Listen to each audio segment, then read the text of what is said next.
Hey, my name is Ethan Doyle. I'm 34 years old, and I'm the veterinarian in a town called Rosedale, which means I spend my days with the honest half of the population, the four-legged half, the half that has never once in the history of the world pretended to be something it wasn't. A dog does not tell you it's fine when it isn't.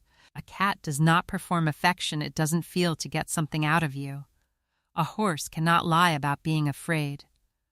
There's a purity to it, working with animals, a straightforwardness, and I chose it on purpose, though it took me years to admit why. I became a vet because I trust animals, and I trust animals because, at a certain point in my life, I stopped trusting people. Let me tell you how a man gets that way, because it matters for the rest of the story. 6 years ago, I was engaged. Her name doesn't matter.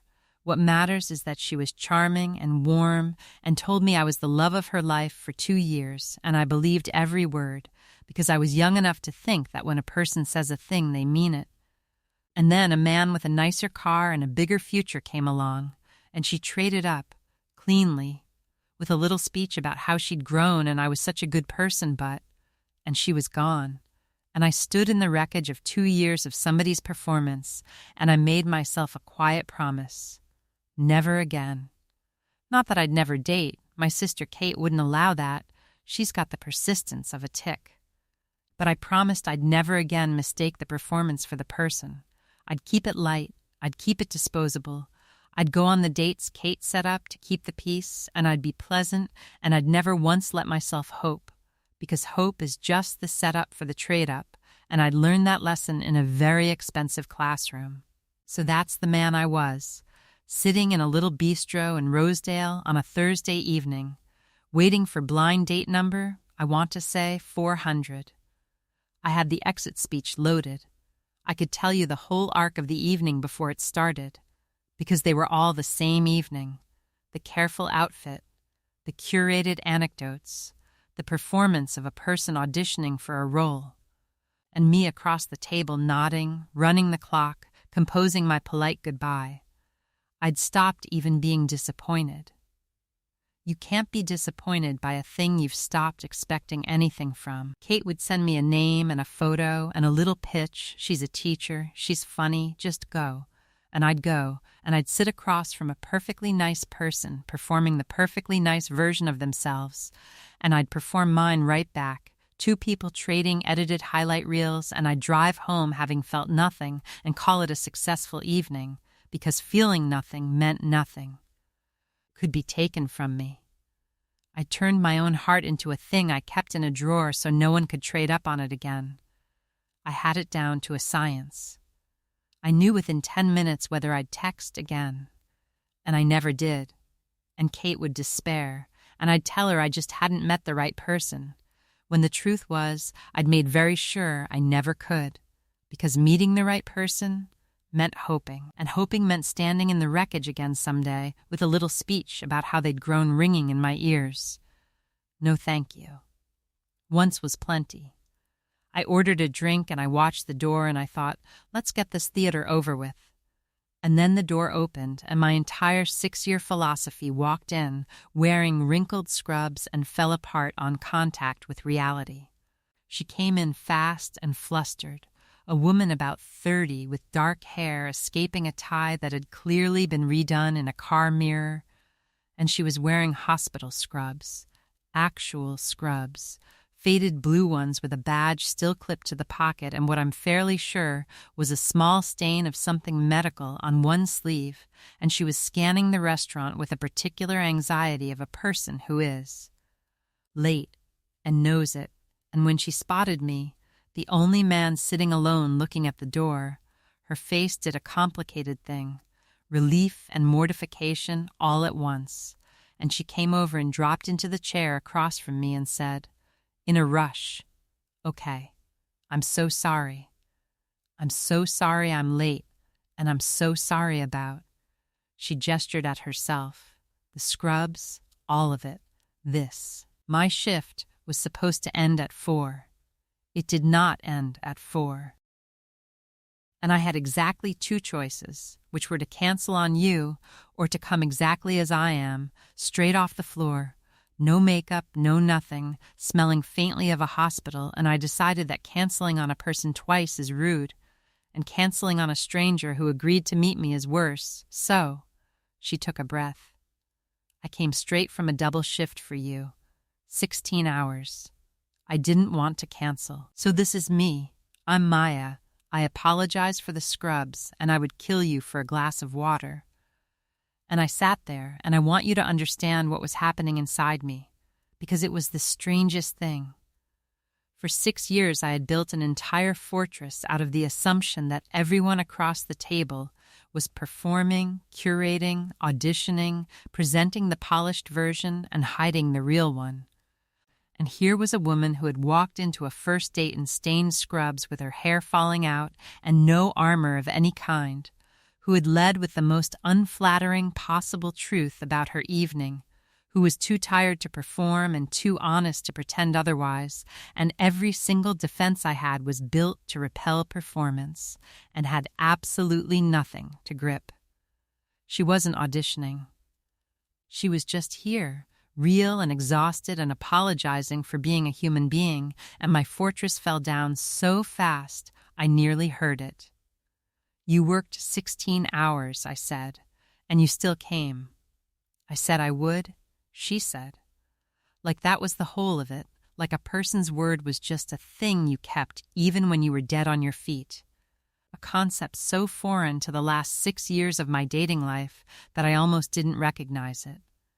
And then she picked up the menu, and I watched her eyes struggle to focus on it, and I watched her sway just slightly in her chair, the bone-deep sway of a person running on fumes, and I noticed she went straight past the entrees to the cheapest thing, a cup of soup. The choice of somebody being polite about somebody else's money, and I did something I had not done on a date in 6 years. I stopped performing back. Maya, I said, and put my menu down. When did you last eat? She blinked at me. There was a granola bar. Around 11, I think. There was definitely a granola bar at some point today. This morning's 11 or tonight's 11? This morning's. I flagged the waiter. I ordered her the biggest, best thing on the menu and a basket of bread immediately, and the water she'd asked for, and I did it in the brisk, no-nonsense voice I use in the exam room when an animal needs something and isn't going to advocate for itself, and Maya watched me do it with an expression I couldn't read, and when the waiter left, she said, quietly, "You didn't have to do that. You worked 16 hours taking care of people who probably never once asked if you'd eaten," I said.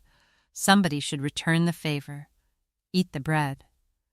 Don't argue with the vet. Something moved across her face then, quick, there and gone, and I'd learn later exactly what it was, but in the moment I only knew that a woman who spent her whole life taking care of everyone else had just been taken care of, in the smallest possible way, and it had landed somewhere deep and unguarded. She ate the bread. All of it. And then the food came, and she ate that too. And color came back into her tired face, and somewhere in there the strangest date of my life turned into the best one, because neither of us was performing. She was too exhausted, and I was too disarmed, and what was left when you took the performance away was just two actual people talking, and I had forgotten, in 6 careful years.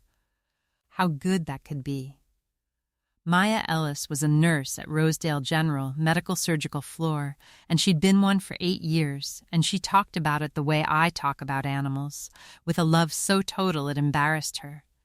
She told me about her patients, the scared ones, the lonely old ones whose families never came, the frightened kids.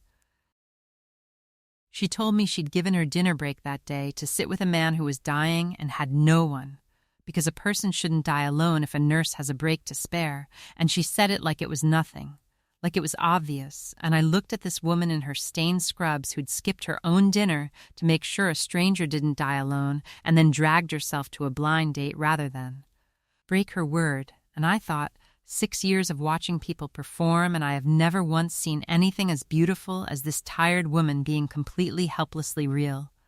She asked me about being a vet, and when I gave her the light version, the charming anecdote version, the one I'd told across 400 tables, she squinted at me and said, "That's your practiced answer." I can tell I've got a practiced answer about nursing, too. What's the real one? And I was so caught off guard by being caught that I told her the real one, that I trust animals because they can't lie to you and can't leave you for someone with a nicer car, and that I'd become a vet at least partly to be around the honest half of the world. And instead of flinching from the bitterness in it or trying to fix me, she just nodded slowly and said, "Somebody did a real number on you. Huh, not unkindly. Just seeing me. The way she probably saw straight through every brave patient telling her they were fine, and I felt seen in a way I hadn't in years and didn't know whether to be terrified or grateful. We talked about everything. She told me she'd wanted to be a nurse since she was 9, since her grandmother was sick and the hospice nurse was the only person who made the dying part less frightening. She told me about the terrible things nurses see and the black humor that gets them through, and she made me laugh so hard at a story about a man and a swallowed wedding ring that the next table looked over. I told her about Rosedale, about the 3-legged clinic cat named Tripod who runs the waiting room like a landlord, about the time I delivered a foal at 2 a.m. in a thunderstorm and cried like a baby. Neither of us was being charming. We were just talking, 2 tired, honest people, and it was so much better than charming that I understood I'd been starving for it for 6 years without knowing.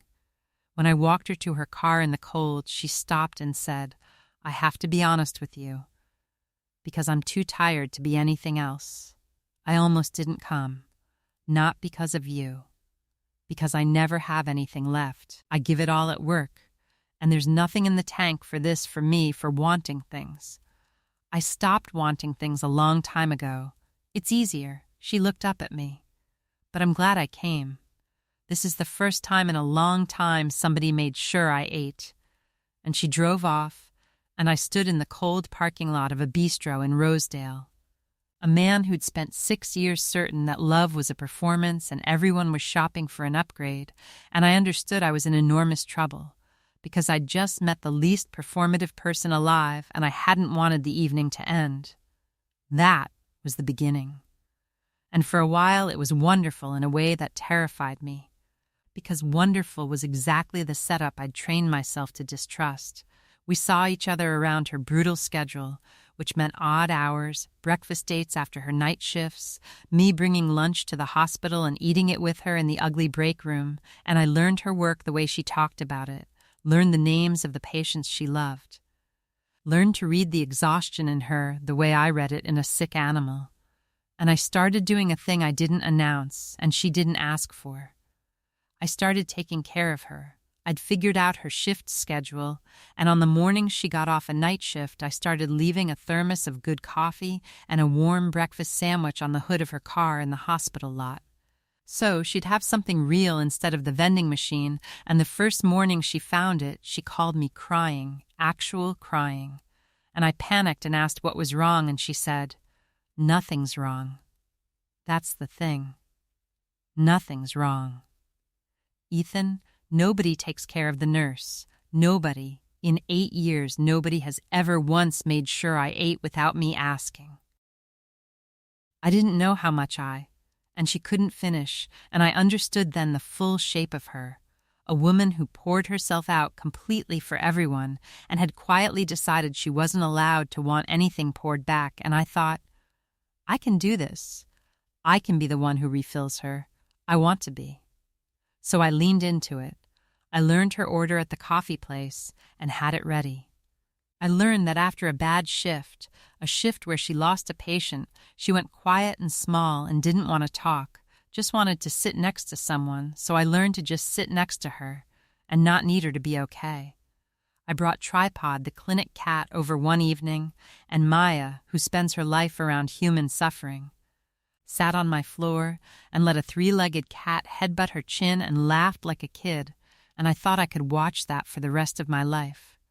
She met Kate, and Kate pulled me aside in the kitchen and said, "Do not screw this up. This is the one. I mean it. which from my sister is roughly a papal blessing. On Maya's birthday, I found out from a coworker that she'd never once taken the day off. In 8 years, always worked it, so I showed up at the hospital at shift change with a cupcake and a candle and made the whole nurses' station sing to her in the hallway, and she was mortified and radiant and cried in the supply closet after, the good kind, and a veteran charge nurse named Roz caught my arm on the way out and said, "Whatever you're doing, keep doing it. That girl gives everything to this floor and nobody gives her a thing. It's about time." For a few weeks I was that person, and it was the happiest I'd been since before the trade-up, and then my own 6-year-old wound woke up and nearly ruined all of it. It started when the hospital lost 2 nurses off her floor at once, one to maternity leave and one who just quit, and the floor went into crisis. And Maya, being Maya, absorbed the impact the way she absorbs everything, by giving more. She picked up shifts. She stayed late. She started canceling on me. A breakfast here, a Sunday there, always with a text full of apology, and always for a real reason, a patient, a short-staffed floor, a colleague who needed her. And here is where I have to confess what a wound does to a man even when he thinks he's healed. Because I would look at those cancellation texts, and instead of seeing an exhausted woman being crushed by an understaffed hospital, I started to see something else. I started to see her choosing everything else over me. I started to hear a voice, the old voice, the trade-up voice, whispering. "Here it comes. This is how it starts. You're being deprioritized. You're sliding down her list. You're the good person, but, and any day now, there'll be a nicer car." 6 years of scar tissue, and it turns out scar tissue can't tell the difference between a woman abandoning you and a woman drowning at a job that eats nurses alive. It reads them both the same. So I got cold. I got short in my texts. And one night when she canceled dinner for the 3rd time in a week, for a patient who'd taken a bad turn, I said the thing my scar tissue had been building toward, the stupidest, most self-protective thing. I said, "It's fine. I'm getting used to being at the bottom of the list. I get it. The job comes first. It always will." There was a long silence on the phone, and when Maya spoke again, her voice had gone very quiet and very careful, and she said, "Say that again. Maya, no, say it again. The job comes first." Because I've heard that exact sentence before, Ethan. The last man who said those words to me said them right before he told me I was selfish for loving my patients, that a normal woman would want to be the center of somebody's life instead of wiping strangers, that I had to choose. And I chose. I chose the patients, because they'd have died without me, and he just wanted a girlfriend who was more available. So before you finish becoming him, I need you to know that's the cliff you're standing on. And I, God help me, too deep in my own scar tissue to hear her, said, "Maybe he had a point," and Maya said, "Okay," in a small broken voice, and hung up and didn't answer my texts. And I sat in my quiet house, having taken the single most real thing that had happened to me in 6 years, and set it on fire to protect myself from a betrayal that existed only in my scars. My sister Kate came over when I wouldn't answer my phone for 2 days. Kate set up the date. Kate has known me my whole life. Kate took one look at me and said, "Oh no. What did you do? You had exactly one good thing and you're sitting here like a widower, so what did you do?" I told her. The canceled dinners, the bottom of the list, the job comes first, all of it.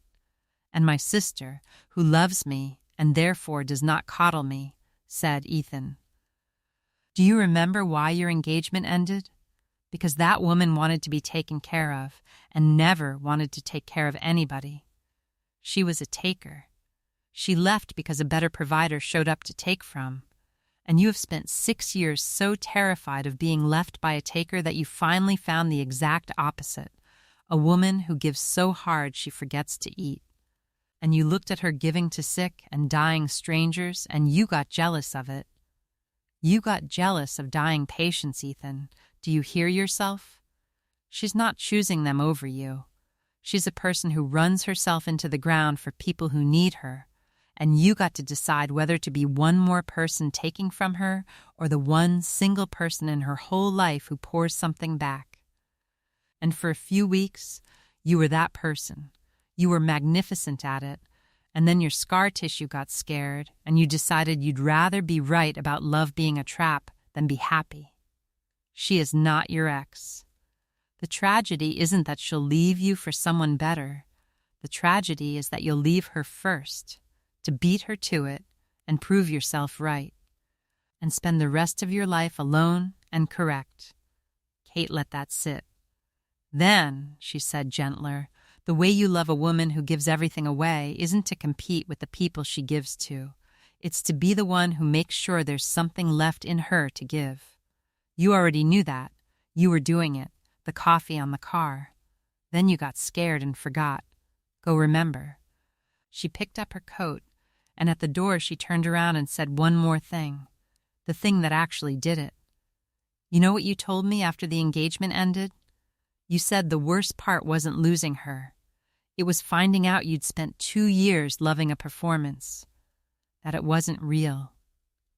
Well, Ethan, you finally found somebody who is nothing but real. Who couldn't perform if her life depended on it?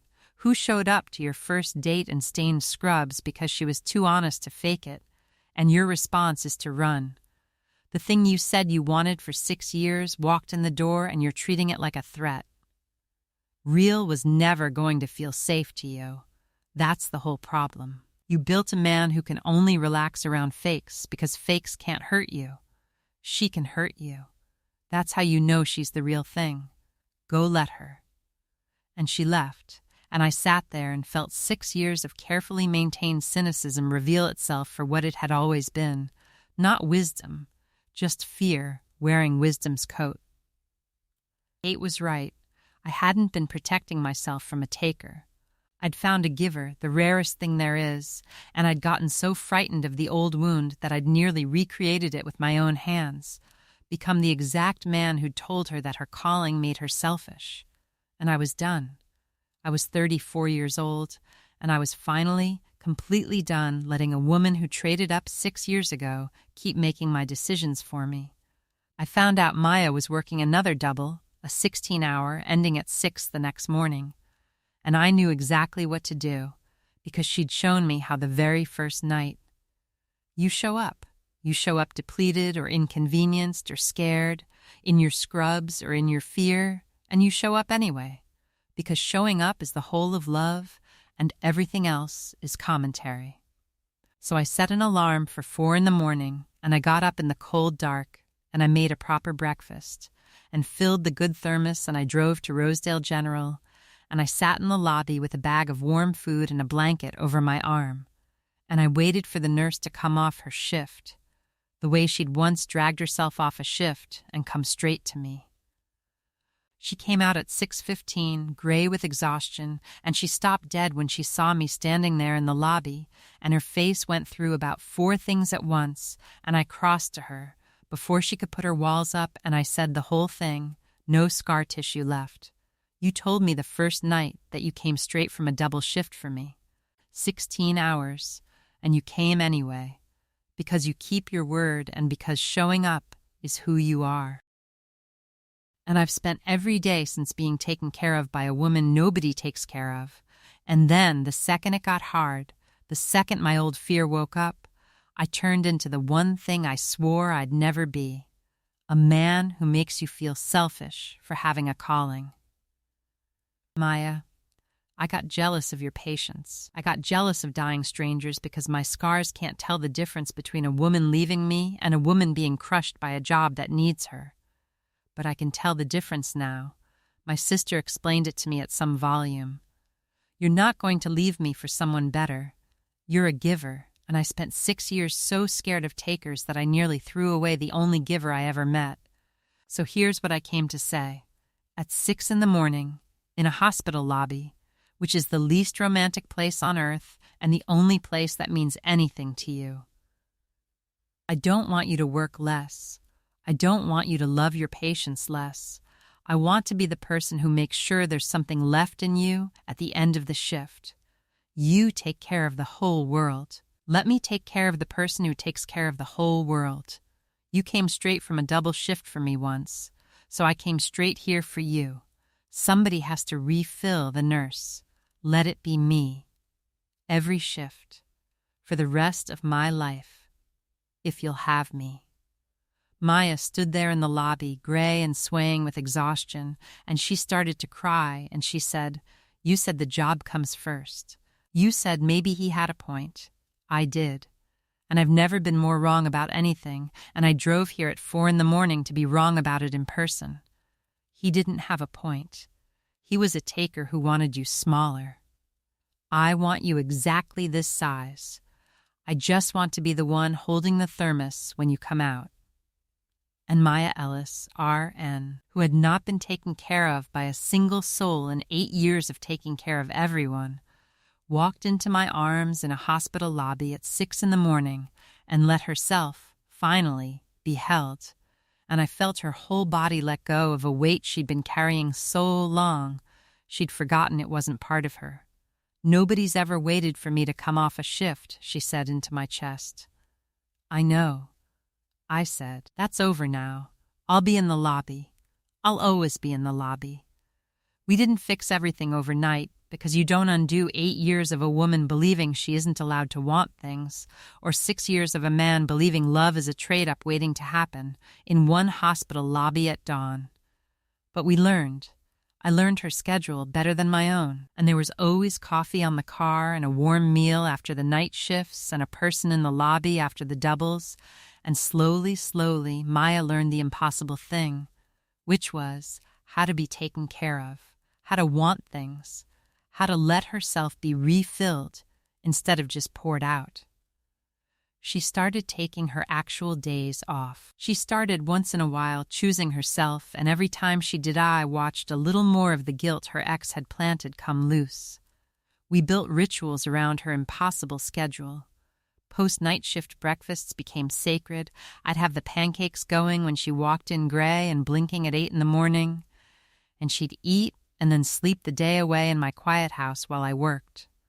And knowing she was resting under my roof did something to my chest I don't have words for.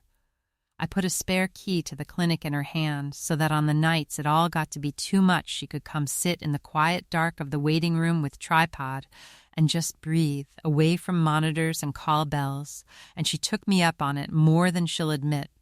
I learned the names of every patient she cried over, and I learned to ask about them, because a woman who carries that much needs somewhere to set it down. And I, the great cynic, the man who trusted animals over people because animals can't perform, learned that the realest people don't perform either, that they just show up in their scrubs, dead tired, keeping their word. And that I'd been so busy guarding against the fake ones that I'd almost missed the most real person I ever met. We got married 18 months later, on one of her rare golden weekends off, and half the med-surg floor came, and they cried more than my family did, because they knew, those nurses, exactly how rare it is for one of their own to get taken care of for once. My sister Kate gave a toast that was mostly her taking credit, which was fair. And there's a photo on our wall now, my favorite one, and it's not from the wedding. It's a candid somebody snapped of me in the Rosedale General Lobby at 6 a.m, half asleep in a plastic chair with a thermos and a blanket, waiting for my wife to come off a double, and Maya says it's the most romantic picture she's ever seen. A man asleep in an ugly hospital lobby. And she's right. Because romance was never the candlelit performance I'd spent 6 years being disappointed by. Romance is who's in the lobby at 6 a.m. I asked her once, late, why she came that first night, in the scrubs, dead on her feet, instead of just canceling on a stranger. And she said, because I said I would. That's all. I keep my word even when I've got nothing left. Because keeping your word when it's easy doesn't mean anything. I didn't come because I thought you were special, Ethan. I didn't know you from a stranger. I came because it was the right thing to do, tired. She smiled. And then you ordered me bread before you ordered yourself anything, and I thought, oh no, this one's going to matter. I think about that a lot, running my hands over a frightened animal in the exam room, the honest half of the population. About how I spent 6 years certain that people only ever perform, that everyone's auditioning, that love is just the setup for the trade-up, and how the whole rotten philosophy fell apart the second a tired woman walked in wearing her scrubs and led with the truth. It turns out the realest people were there the whole time. I'd just been so braced against the fakes that I couldn't see them. So here's what I've got for you, if you've read this far into a cynic's story. If somebody hurt you once and you built a fortress out of low expectations so it could never happen again, if you've decided everyone's performing so you'll never have to risk hoping, this is me telling you from the far side of nearly torching the best thing I ever found, the fortress doesn't keep out the fakes. It keeps out the real ones. The fakes can perform their way past any wall. It's the honest, tired, word-keeping people who don't perform, who just show up as they are, that a fortress is built to repel. Lower the wall. Watch the door for the person in the scrubs, and when they show up dead on their feet having come straight for you, order them the bread before you order yourself anything, and don't let go. I almost missed mine because I was too busy being right about love to let myself have it. Don't be as slow as I was. And if you'd stay a while longer with us, subscribe and let the next story keep you company. There's always a warm light on here at Lamplight, and the kettle's on, and somebody, I promise you, is worth waiting for in the lobby, however long the shift, however late the hour.